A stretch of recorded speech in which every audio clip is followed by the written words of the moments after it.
Welcome to Learn with Basil Nilamra. Accounting Standard 10 Property Plant and Equipment last part number 4 ആണിത്. Part number 4ൽ നമ്മൾ പഠിക്കാൻ പോകുന്നത് revaluation നടന്നിട്ടുണ്ടെങ്കിൽ എങ്ങനെയാണ് new depreciation calculate ചെയ്യേണ്ടത്, അതേപോലെ തന്നെ യൂസ്ഫുൾ ലൈഫ് ചേഞ്ച് ചെയ്തിട്ടുണ്ടെങ്കിൽ എങ്ങനെയാണ് ന്യൂ ഡിപ്രിസിയേഷൻ കാൽക്കുലേറ്റ് ചെയ്യേണ്ടത്, അതേപോലെ തന്നെ സ്ട്രെയിറ്റ് ലൈൻ മെത്തേഡിൽ നിന്ന് റെഡ്യൂസിങ് ബാലൻസ് മെത്തേഡിലോട്ടോ അല്ലെങ്കിൽ റിട്ടൺ ഡൗൺ വാല്യൂ മെത്തേഡിലോട്ടോ അല്ലെങ്കിൽ തിരിച്ചോ മെത്തേഡ് ഓഫ് ഡിപ്രിസിയേഷൻ ചേഞ്ച് ചെയ്തിട്ടുണ്ടെങ്കിൽ എങ്ങനെയാണ് ഡിപ്രിസിയേഷൻ കാൽക്കുലേറ്റ് ചെയ്യേണ്ടത് എന്നാണ് ഈ ക്ലാസ്സിൽ പഠിക്കാൻ പോകുന്നത്. അപ്പോൾ പാർട്ട് 3 കണ്ടതിന് ശേഷം മാത്രമേ പാർട്ട് 4 കാണാൻ പാടുള്ളൂ. പാർട്ട് 3ലാണ് ഇതിൻ്റെ എല്ലാം തിയറി മെൻഷൻ ചെയ്തിരിക്കുന്നത്. അപ്പോൾ നിങ്ങൾ പാർട്ട് 3 കണ്ടിട്ടില്ലെങ്കിൽ ഇതിൻ്റെ തൊട്ട് മുകളിൽ കാണുന്ന ഐ ബാർ ബട്ടൺ പ്രസ് ചെയ്യൂ. പ്രസ് ചെയ്തിട്ടുണ്ടെങ്കിൽ നിങ്ങൾക്ക് പാർട്ട് 3യുടെ ലിങ്കിലോട്ട് പോകുന്നതായിരിക്കും. പാർട്ട് 3 കണ്ടതിന് ശേഷം മാത്രം പാർട്ട് 4ന്റെ ക്ലാസ് കാണുക. Question number 6. Cost of machine rupees 1,20,000. Straight line method of depreciation ആണ് ഫോളോ ചെയ്യുന്നത്. യൂസ്ഫുൾ ലൈഫ് 10 years ആണ്.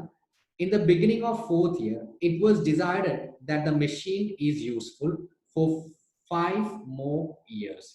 അപ്പോൾ ഇവിടെ എന്ത് സംഭവിച്ചിട്ടുണ്ടെന്ന് ചോദിച്ചിട്ടുണ്ടെങ്കിൽ യൂസ്ഫുൾ ലൈഫ് ചേഞ്ച് ചെയ്തിട്ടുണ്ട്. 10 years ആണ് യൂസ്ഫുൾ ലൈഫ്. 4th ഇയറിന്റെ ബിഗിനിങ്ങിൽ ഇനി 6 yearsഉം കൂടി ഈ മെഷീൻ യൂസ് ചെയ്യാം.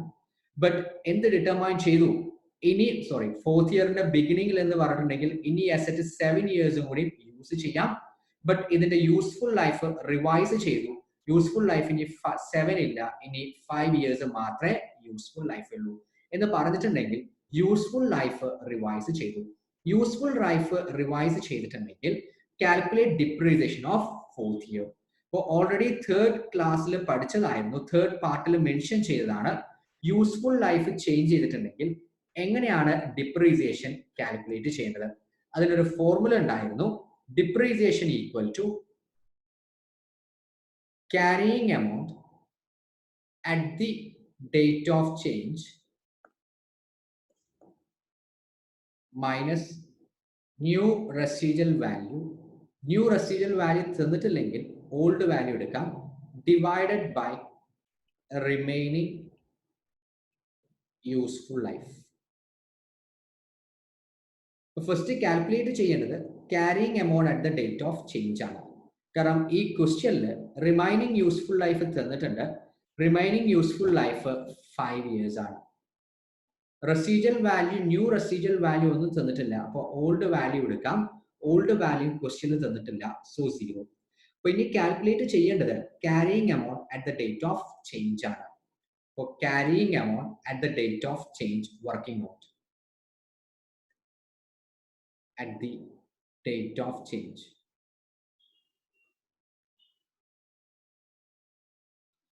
Carrying amount at the date of change എന്ന് പറഞ്ഞാൽ ചേഞ്ച് ചെയ്തിരിക്കുന്നത് ബിഗിനിങ് ഓഫ് 4th ഇയറിലാണ്. അപ്പൊ കാൽക്കുലേറ്റ് ചെയ്യേണ്ടത് 4th ഇയറിന്റെ ബിഗിനിങ്ങിലെ ക്യാരിയിങ് എമൗണ്ട് ആണ്. ക്വസ്റ്റ്യനിൽ തന്നിരിക്കുന്നത് കോസ്റ്റ് തന്നിട്ടുണ്ട്. Cost of machine 1,20,000. Carrying amount calculate ചെയ്യുക എന്ന് പറഞ്ഞാൽ cost minus till date depreciation or accumulated depreciation. അപ്പോൾ മൈനസ് അക്യുമുലേറ്റഡ് ഡിപ്രിസിയേഷൻ. 4th ഇയറിന്റെ ബിഗിനിങ്ങിലാണ്, അപ്പോൾ 3 years ഡിപ്രീഷിയേറ്റ് ചെയ്യണം. ഡിപ്രിസിയേഷൻ കാൽക്കുലേറ്റ് ചെയ്യുന്നത് cost minus residual value divided by useful life. Useful life ക്വസ്റ്റ്യനിൽ തന്നിരുന്നത് 10 years ആണ്, ഡിവൈഡഡ് ബൈ 10. ഇത്രയും ചെയ്യുമ്പോൾ 1 വർഷത്തെ ഡിപ്രിസിയേഷൻ കിട്ടും. ഇൻറ്റു 3 ചെയ്യുമ്പോൾ 3 yearsന്റെ അക്യുമുലേറ്റഡ് ഡിപ്രിസിയേഷൻ കിട്ടും. എന്ന് പറഞ്ഞാൽ 12,000 ആണ് 1 വർഷത്തെ ഡിപ്രിസിയേഷൻ. അപ്പോൾ 3 yearsന്റെ ഡിപ്രിസിയേഷൻ, അക്യുമുലേറ്റഡ് ഡിപ്രിസിയേഷൻ 36,000. അപ്പോൾ carrying amount at the date of change 84,000. അപ്പോൾ carrying amount at the date of change കിട്ടി. അത് ഫോർമുലയിൽ സബ്സ്റ്റിറ്റ്യൂട്ട് ചെയ്യുന്നു. Carrying amount at the date of change 84,000 minus 0 divided by 5 years. 4th year തൊട്ട് ഇനി അങ്ങോട്ട് depreciation ₹16,800 ആണ്. Next question, question number 7. A machine costing ₹1,20,000 is depreciated under straight line method for 10 years. Residual value is nil. At the beginning of the 4th year, due to the price adjustment, cost increased by rupees 6,000. Residual value was reassessed at rupees 9,000 and remaining life was reassessed at 9 years. Calculate depreciation of 4th year. So ഇവിടെ cost reassess ചെയ്തിട്ടുണ്ട്, അതോടൊപ്പം തന്നെ residual value reassess ചെയ്തിട്ടുണ്ട്, അതോടൊപ്പം തന്നെ remaining ലൈഫും change ചെയ്തിട്ടുണ്ട്. അപ്പോൾ എല്ലാ ഐറ്റംസും ചേഞ്ച് ചെയ്തിട്ടുണ്ട്. തേർഡ് ഇയറിന്റെ ഡിപ്രീസിയേഷൻ ആണ്, സോറി ഫോർത്ത് ഇയറിന്റെ ഡിപ്രീസിയേഷൻ ആണ് കാൽക്കുലേറ്റ് ചെയ്യാൻ പറയുന്നത്. അപ്പോൾ എനിവേ ഡിപ്രീസിയേഷൻ കാൽക്കുലേറ്റ് ചെയ്യുന്നത് ഡിപ്രീസിയേഷൻ ഈക്വൽ ടു എന്ത് ചേഞ്ച് ചെയ്തിട്ടുണ്ടെങ്കിലും കോസ്റ്റ് ചേഞ്ച് ചെയ്യുന്നു, അതോടൊപ്പം തന്നെ ക്യാരിങ് എമൗണ്ട് ചേഞ്ച് ചെയ്യുന്നു, റെസിജ്വൽ വാല്യൂ ചേഞ്ച് ചെയ്യുന്നു, യൂസ്ഫുൾ ലൈഫ് ചേഞ്ച് ചെയ്യുന്നു. ഇതിൽ ഏത് ചേഞ്ച് ചെയ്തിട്ടുണ്ടെങ്കിലും ഡിപ്രീസിയേഷൻ കാൽക്കുലേറ്റ് ചെയ്യുന്നത് carrying amount at the date of change. ഇനി അങ്ങോട്ടുള്ള ഡിപ്രീസിയേഷൻ കാൽക്കുലേറ്റ് ചെയ്യുന്ന formula carrying amount at the date of change minus new residual value, new value തന്നിട്ടില്ലെങ്കിൽ old residual value divided by remaining useful life. once again carrying amount at the date of change fourth year ണ്ടതാണ് calculate ചെയ്യേണ്ടത്. Fourth ഇയറിൽ തന്നിരിക്കുന്ന information 7th ക്വസ്റ്റ്യനും 6th ക്വസ്റ്റ്യനും almost same ആണ്. Cost 1,20,000 ആണ്, useful life 10 years ആണ്, റെസിജ്വൽ വാല്യൂ 0 ആണ്. ഫോർത്ത് ഇയറിന്റെ എൻഡിലാണ് ചേഞ്ച് ചെയ്യുന്നത്. അപ്പോൾ 6th ക്വസ്റ്റ്യനിൽ കാൽക്കുലേറ്റ് ചെയ്ത അതേ ഇൻഫോർമേഷൻ തന്നെ ആയിരിക്കും ഇവിടെയും വരുന്നത്. Carrying amount at the date of change 84,000. ഇനി കോസ്റ്റ് ചേഞ്ച് ചെയ്തിട്ടുണ്ട്, കോസ്റ്റ് റിവൈസ് ചെയ്തിട്ട് 6,000 പ്രൈസ് അഡ്ജസ്റ്റ്മെന്റ് നടന്നിട്ടുണ്ട്. കോസ്റ്റ് 84 അല്ല, പ്ലസ് 6,000 90,000 ആണ് cost carrying amount, minus new residual value ക്വസ്റ്റ്യനിൽ തന്നിട്ടുണ്ട് 9,000 divided by remaining useful life 9 years. So 90,000 minus 9, 81,000 divided by 9 years equal to 81,000 divided by 9 years equal to rupees 9,000 ആണ് ഇനി fourth year മുതലുള്ള depreciation. Question number 8. Sorry, question number 7. And this was question number 6.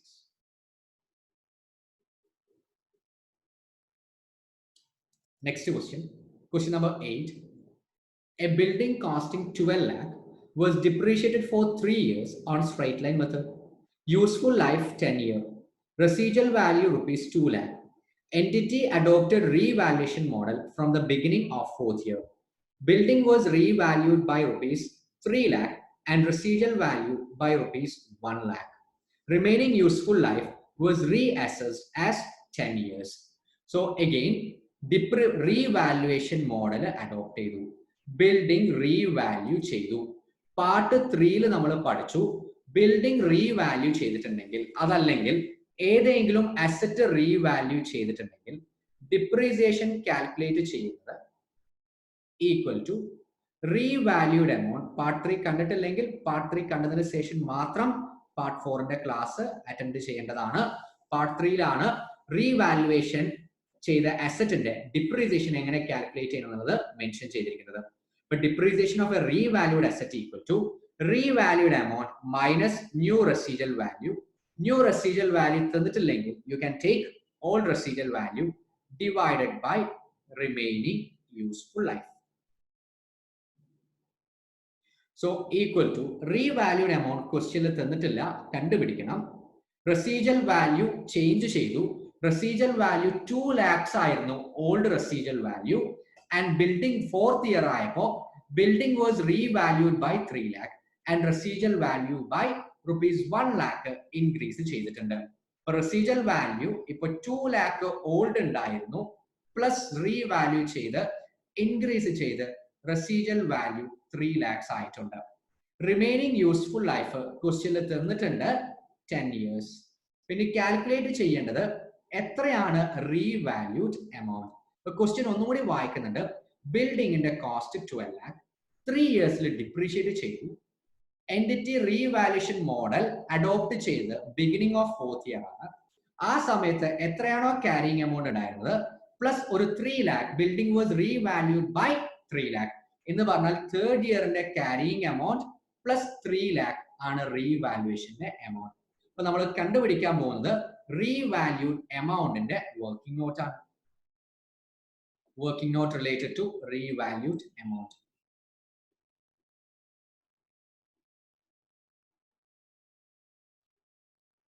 So first start ചെയ്യേണ്ടത് cost. Cost 12 lakh. Carrying amount at the beginning of 4th year calculate ചെയ്യണം. Plus 3 lakh ആണ് revaluation. Carrying amount at 4th year calculate ചെയ്യണമെങ്കിൽ beginning ആണ് at 4th year beginning. 3 years depreciate ചെയ്യണം. Minus accumulated depreciation of 3 years. Accumulated depreciation of 3 years calculate ചെയ്യാൻ വേണ്ടി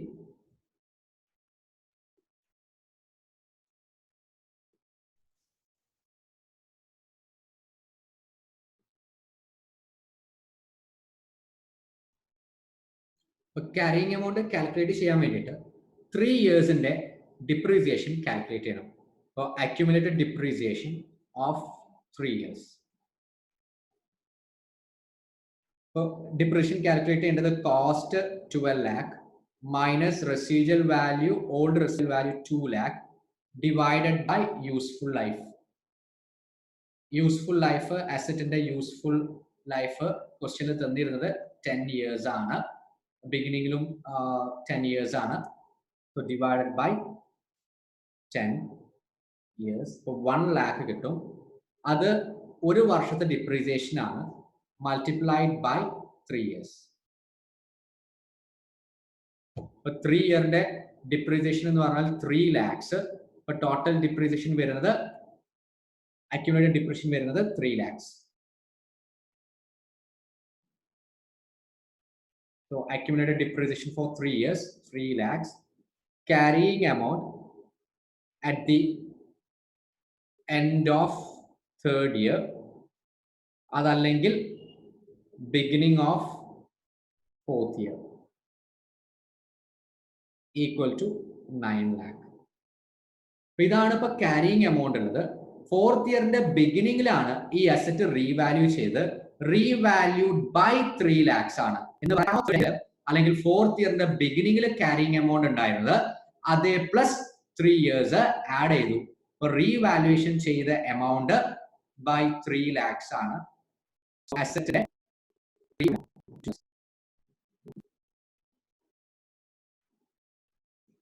So asset in the revalued amount 9 lakh plus 3 lakh 12 lakh ആണ്. അപ്പോൾ നമുക്ക് വേണ്ട information കിട്ടി. ഡിപ്രീസിയേഷൻ കാൽക്കുലേറ്റ് ചെയ്യാൻ നമുക്ക് അറിയേണ്ടത് റീവാല്യൂഡ് എമൗണ്ട് എത്രയായിരുന്നു എന്നാണ്. അപ്പോൾ ഡിപ്രീസിയേഷൻ റീവാലുവേഷന്റെ ഡിപ്രീസിയേഷൻ കാൽക്കുലേറ്റ് ചെയ്യുന്ന ഫോർമുല ഇതായിരുന്നു. Revalued amount minus new residual value divided by remaining useful life ആണ്. അപ്പോൾ revalued amount 12 lakh minus new residual value 3 lakh 9 lakh divided by 10 years equal to 90,000. For 4th year depreciation 90,000 ആണ്. Next question number 9. A company acquired a machine on 1st April 2014 for rupees 5 lakh. The company charged depreciation up to 2016-17 on straight line basis. Estimated useful life is 10 years and residual value is rupees 50,000. From 2017-18, company desired to change depreciation method at 20% on reducing balance. Compute amount of depreciation to be debited to profit and loss account for the year 2017-18. So straight line method ആയിരുന്നു follow ചെയ്തിരുന്നത്. Straight line method 17-18 ആയപ്പോൾ reducing balance method follow ചെയ്യാൻ തീരുമാനിച്ചു. എന്ന് പറഞ്ഞാൽ change in method of depreciation. അപ്പൊ ഇത് calculate ചെയ്യുന്നത് പാർട്ട് 3 ഓൾറെഡി നമ്മൾ പഠിച്ചതാണ്. പാർട്ട് 3 വീഡിയോ കണ്ടിട്ടില്ലെങ്കിൽ കണ്ടതിന് ശേഷം മാത്രം ഈ വീഡിയോ തുടർന്ന് കാണേണ്ടതാണ്. അവിടെ നമ്മൾ പഠിച്ചത് ഡിപ്രീസിയേഷൻ മെത്തേഡ് ചേഞ്ച് ചെയ്യുമ്പോൾ ന്യൂ ഡിപ്രീസിയേഷൻ കാൽക്കുലേറ്റ് ചെയ്യുന്നത് carrying amount at the date of change minus new residual value divided by remaining useful life ആണ്. Okay, so carrying amount at the date of change calculate ചെയ്യണം. ഇതിന്റെ question practice ചെയ്യുന്നു. 1780 depreciation ആണ് calculate ചെയ്യുന്നത്. അപ്പോൾ 1 by 1 ആയിട്ട് പതുക്കെ നമ്മൾ പോകുന്നു.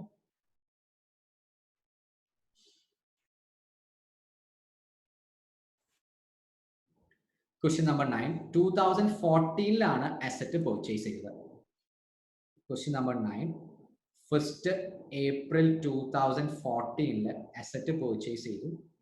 അതിന്റെ കോസ്റ്റ് എന്ന് പറയുന്നത് 5 lakhs.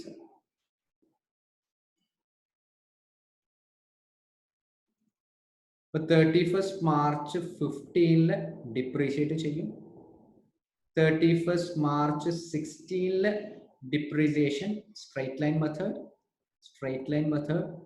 31st March 17 depreciation.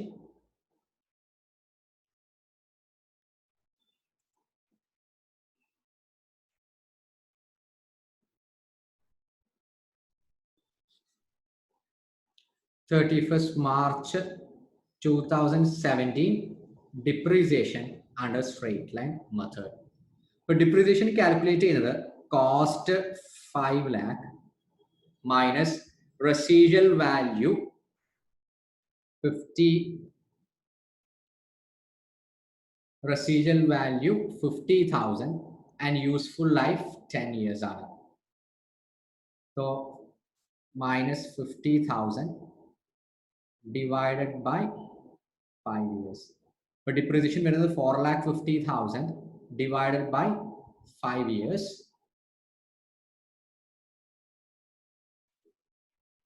Sorry, useful life 10 years.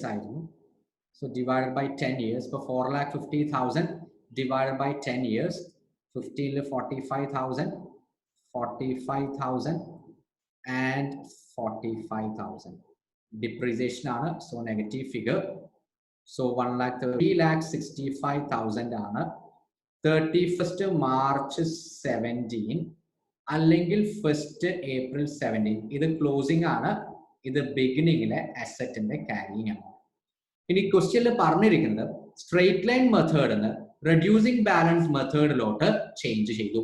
Straight line മെത്തേഡിന് റെഡ്യൂസിംഗ് ബാലൻസ് മെത്തേഡിൽ ചേഞ്ച് ചെയ്ത് 1st April 2007 ആണ്. അപ്പോൾ ആ വർഷത്തെ ഡിപ്രീസിയേഷൻ എങ്ങനെയാണ് കാൽക്കുലേറ്റ് ചെയ്യുന്നത്? മെത്തേഡ് ചേഞ്ച് ചെയ്തിട്ടുണ്ടെങ്കിൽ ഡിപ്രീസിയേഷൻ കാൽക്കുലേറ്റ് ചെയ്യുന്നത് carrying amount at the date of change ബേസിസിലാണ്. ഇവിടെ റെഡ്യൂസിംഗ് ബാലൻസ് മെത്തേഡിലോട്ടാണ്. അപ്പോൾ ഇൻറ്റു റെഡ്യൂസിംഗ് ബാലൻസ് മെത്തേഡിന്റെ rate 20%. Carrying amount at the date of change 3,65,000 into 20% equal to 73,000.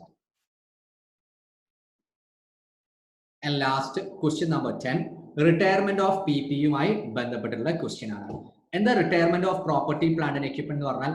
Property plant and equipment active use നിന്ന് നിർത്തി. ഈ equipment അല്ലെങ്കിൽ ഈ പെർട്ടിക്കുലർ അസറ്റ് ബിസിനസ്സിൽ യൂസ് ചെയ്യുന്നില്ല. And is help four disposal, വിൽക്കാൻ വേണ്ടിയിട്ട് മാറ്റി വെച്ചിരിക്കുകയാണ്. അപ്പൊ ഇതിനെ വിളിക്കുന്ന പേരാണ് റിട്ടയർമെന്റ് ഓഫ് PPV. ഇപ്പൊ ആക്റ്റീവ് യൂസ് ചെയ്യുന്നില്ല, ഈ അസറ്റ് ബിസിനസ്സിൽ യൂസ് ചെയ്യുന്നില്ല, വിൽക്കാൻ വേണ്ടിയിട്ട് മാറ്റി വെച്ചിരിക്കുകയാണ്. അങ്ങനത്തെ അസറ്റ് എങ്ങനെയാണ് ബാലൻസ് ഷീറ്റിൽ കാണിക്കേണ്ടത്? ബാലൻസ് ഷീറ്റിൽ കാണിക്കേണ്ടത് lower of carrying amount or net realisable value. അങ്ങനെ കാണിക്കുന്ന സമയത്ത് എന്തെങ്കിലും എക്സ്പെക്ടഡ് ലോസ് ഉണ്ടെങ്കിൽ, എക്സ്പെക്ടഡ് ലോസ് വരുന്നത് NRV ക്യാരിയിങ് എമൗണ്ടിലേറെ ലോവർ ആണെങ്കിൽ അത് പ്രോഫിറ്റ് ആൻഡ് ലോസ് അക്കൗണ്ടിലോട്ട് റൈറ്റ് ഓഫ് ചെയ്യണം. ഒരു ക്വസ്റ്റ്യൻ ചെയ്യുമ്പോൾ ഈ കോൺസെപ്റ്റ് നിങ്ങൾക്ക് ക്ലിയർ ആവും. Question number 10. C Limited expects that a plant will become useless. Cost is rupees 10 lakh. Straight line method is used. Useful life 10 years. Scrap value 3% of cost of asset. At the end of 7th year, plant has been assessed as useless and entity desired to sell the asset. Estimated NRV 3,10,000. ഇപ്പൊ useless ആണ്, വിൽക്കാൻ വേണ്ടിയിട്ട് തീരുമാനിച്ചു, വിറ്റിട്ടില്ല, വിൽക്കാൻ വേണ്ടിയിട്ട് തീരുമാനിച്ചു എന്ന് പറഞ്ഞാൽ ഈ അസറ്റ് ഇപ്പോൾ റിട്ടയർ ചെയ്തു കഴിഞ്ഞു. റിട്ടയർമെന്റ് ഓഫ് അസറ്റ് ആണ്. The question, at what value should be the asset shown in balance sheet? Balance sheet le കാണിക്കേണ്ടത് lower of, balance sheet le കാണിക്കേണ്ടത് lower of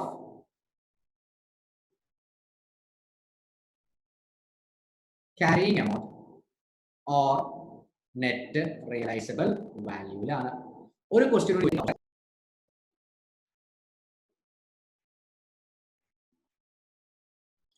So question number 10. For asset കാണിക്കേണ്ടത് lower of carrying amount or net realizable value ആണ്. ക്വസ്റ്റ്യനിൽ net realisable value തന്നിട്ടുണ്ട് 3,10,000. ഇനി carrying amount calculate ചെയ്യണം. ഇപ്പൊ 7th ഇയറിൽ എൻഡിലാണ് അസറ്റ് റിട്ടയർ ചെയ്തത്. അപ്പോൾ അസറ്റിന്റെ carrying amount at the end of 7th year ഇതാണ് കാൽക്കുലേറ്റ് ചെയ്യേണ്ടത് വർക്കിംഗ് നോട്ട്. ഇപ്പൊ ക്വസ്റ്റ്യനിൽ പറയുന്നത് അസറ്റ് സ്റ്റാർട്ട് ചെയ്തത് കോസ്റ്റ് 10 lakh ആയിരുന്നു, useful life 10, scrap value 3%. So equal to for depreciation for cost 10 lakh. 7 years കഴിഞ്ഞിട്ടുള്ള carrying amount ആണ് കാൽക്കുലേറ്റ് ചെയ്യേണ്ടത്. അപ്പോൾ 7 years depreciation കാൽക്കുലേറ്റ് ചെയ്യണം. For depreciation, accumulated depreciation of 7 years. First ഇയറിന്റെ ഡിപ്രീസിയേഷൻ എന്ന് പറയുന്നത് സ്ട്രേറ്റ് ലൈൻ മെത്തേഡ് ആണ്. Cost 10 lakh minus residual value പറയുന്നത് 3% ഓഫ് കോസ്റ്റ് ആണ്. എന്ന് പറഞ്ഞാൽ 10 lakhsന്റെ 3%. 10 lakhs into 3% divided by useful life. Useful life 10 years ആണ്. So equal to 10 into 7 years ചെയ്യുമ്പോഴാണ് 7 year ഡിപ്രീസിയേഷൻ കിട്ടുന്നത്. 10 lakh minus 30,000 divided by 10 years. But 10 lakh minus 30,000, 9,70,000 divided by 10 years, 97,000 ആണ് ഒരു വർഷത്തെ ഡിപ്രീസിയേഷൻ. നമുക്ക് വേണ്ടത് 7 years ഡിപ്രീസിയേഷൻ ആണ്. 97,000 into 7 equal to 97,000. 7 years depreciation വരുന്നത് 6,79,000 ആണ്.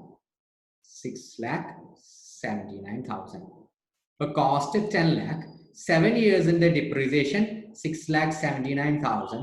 For 7 years end carrying amount at the end of 7 year 3,21,000. അപ്പോൾ നമ്മളോട് ക്വസ്റ്റ്യൻ ചോദിച്ചിരുന്നത് ഒരു അസറ്റ് ആക്റ്റീവ് യൂസ് റിട്ടയർ ചെയ്തു, അത് ഇപ്പൊ വിൽക്കാൻ വേണ്ടിയിട്ട് മാറ്റി വെച്ചിരിക്കുകയാണ്. അങ്ങനെയാണെങ്കിൽ ഈ പറയുന്ന അസറ്റ് ഏത് വാല്യൂലാണ് കാണിക്കേണ്ടത്? നമ്മൾ പഠിച്ചു അങ്ങനത്തെ റിട്ടയർമെന്റ് ഓഫ് PPE അസറ്റ് കാണിക്കേണ്ടത് lower of carrying amount or net realisable value. Carrying amount 3,21,000 ആണ്. NRV 3,10,000 ആണ്. അപ്പോൾ ഏത് ഫിഗറിലാണ് ഇത് കാണിക്കേണ്ടത് ചോദിച്ചിട്ടുണ്ടെങ്കിൽ 3,10,000 ഈ പറയുന്ന അസറ്റ് കാണിക്കേണ്ടത്. അപ്പോൾ ഈ പറയുന്ന അസറ്റിന്റെ ഇപ്പോഴത്തെ വാല്യൂ 3,21,000 ആണ്. ഇനിയിപ്പോ കാണിക്കേണ്ടത് 3,10,000 ആണ് എന്ന് പറഞ്ഞാൽ ഒരു -11,000 കുറയ്ക്കണം. ഇത് ഈ എമൗണ്ട് ആണ് SOPL അല്ലെങ്കിൽ പ്രോഫിറ്റ് ആൻഡ് ലോസ് അക്കൗണ്ടിലോട്ട് ചാർജ് ചെയ്യേണ്ട എമൗണ്ട്. ഇതാണ് നമ്മുടെ ക്ലാസ്സിലും പറഞ്ഞിരുന്നത്. Any expected loss when NRV is lower than carrying amount. carrying amount 3,21,000 ആയിരുന്നു. NRV 3,10,000 ആണ്. അപ്പോൾ NRV ആണ് ലോവർ. അപ്പോൾ NRV ആണ് ലോവർ. അപ്പൊ അങ്ങനെ ആകുമ്പോൾ ഒരു ലോസ് വരുന്നുണ്ട്. ആ ലോസ് 11,000 P&L ട്രാൻസ്ഫർ ചെയ്യണം. അപ്പൊ ഇതായിരുന്നു നമ്മുടെ first question. At what amount should the asset shown in balance sheet? Lower NRV ആയതുകൊണ്ട് ഈ പറയുന്ന അസറ്റ് 3,10,000 കാണിക്കേണ്ടത്. രണ്ട്, NRVയിൽ കാണിക്കുന്നതുകൊണ്ട് തന്നെ NRV ലോവർ ആയതുകൊണ്ട് അവിടെ ഒരു ലോസ് ഉണ്ട്. ലോസ് കാണിക്കേണ്ടത് പ്രോപ്പർട്ടി പ്ലാൻ ആൻഡ് എക്യുപ്മെന്റിന്റെ ക്ലാസ് തീർന്നു. ഇനി ഇതേപോലെ തന്നെ accounting standard 7, accounting standard 9 as well as accounting standard 11 class, accounting സ്റ്റാൻഡേർഡ്സിന്റെ ക്ലാസ് അപ്ലോഡ് ചെയ്യുന്നതായിരിക്കും. അത് കറക്റ്റ് സമയത്തിന് അറിയാൻ വേണ്ടിയിട്ട് ഈ ചാനൽ സബ്സ്ക്രൈബ് ചെയ്ത് നോട്ടിഫിക്കേഷൻ ബാർ ഓൺ ചെയ്യൂ. Thank you for learning with Basil നീലാം.